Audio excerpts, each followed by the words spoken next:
విమానాలు ఎక్కడానికి కొన్ని రూల్స్ ఉన్నాయి. అది విదేశాల్లోనే కాదు, మనకు కూడా ఉన్నాయి. అమలు చేయించారా ఇప్పుడు? ఎవరైతే ఇండిగో విక్టిమ్స్, అది చెక్ చేసుకోండి, నిలదీయండి.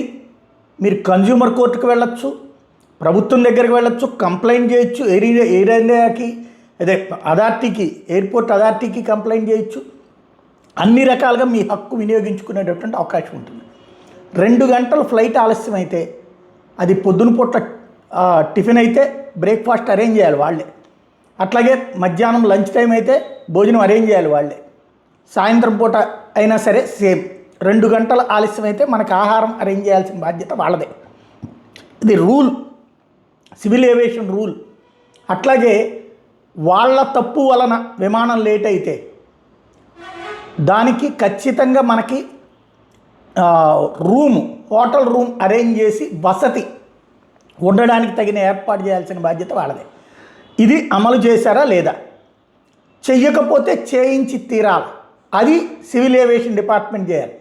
వాళ్ళు పట్టించుకోకపోతే కనుక రేపు పొద్దున మీరు కోర్టులకు వెళ్ళి కన్జ్యూమర్ కోర్టుల ద్వారానే పట్టుకోవచ్చు. ఇండిగో అహం దించాలన్నా, సివిల్ ఏవియేషన్ అసమర్థతని సరిచేయాలన్నా ప్రతి ఒక్క వినియోగదారుడు తిరగబడాల్సిన సందర్భం.